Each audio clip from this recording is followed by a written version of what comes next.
अहिंसा, करुणा और विश्व शांति का उपदेश देने वाले महामानव तथागत गौतम बुद्ध अपने गृहस्थ शिष्यों को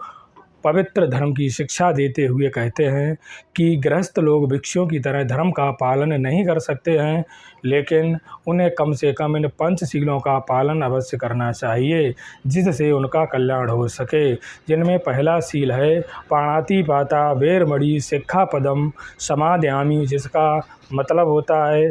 कि मैं प्राणी हिंसा न करने की शिक्षा ग्रहण करता हूँ। हिंसा का अर्थ सिर्फ किसी अस्त्र शस्त्र से हत्या करना ही नहीं है, यहाँ हिंसा का अर्थ बहुत ही विस्तृत व गहरा है। सभी प्रकार की हिंसा, जैसे मानसिक हिंसा, किसी को अपशब्द कहना, गाली देना, उसके रंग रूप को लेकर ताने मारना, किसी का अपमान करना, दुर्व्यवहार करना, झगड़ा करना, किसी से रंग रूप जाति धर्म देश के आधार पर घृणा करना, किसी मान सम्मान को ठेस पहुंचाना आदि मानसिक हिंसा में शामिल हैं।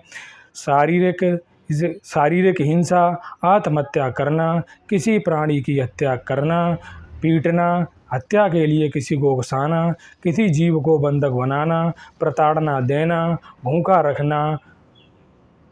गुलाम बनाकर शोषण करना आदि शारीरिक हिंसा में शामिल हैं। आर्थिक हिंसा सभी तरह से किसी को आर्थिक नुकसान पहुंचाना, किसी की खरीदी हुई वस्तु का दाम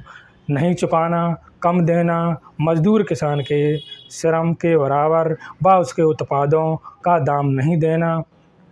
उसके श्रम का शोषण करना, मेहनत कश गरीब या किसी भी प्राणी को उसकी योग्यता व श्रम के अनुरूप भुगतान नहीं करना, ये सभी आर्थिक हिंसा में शामिल हैं।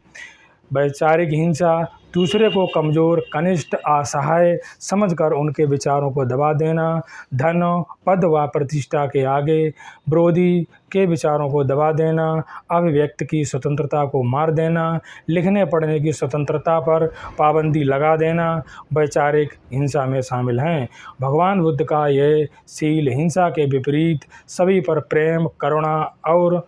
मैत्री करने की भी शिक्षा देता है। बुद्ध ने कहा कि जैसा मैं हूँ वैसा वह भी है, यह जानकर ना किसी को मारें और ना ही कोई नुकसान पहुँचाएं। जो व्यवहार तुम खुद सहन नहीं कर सकते वह किसी दूसरे के साथ मत करो।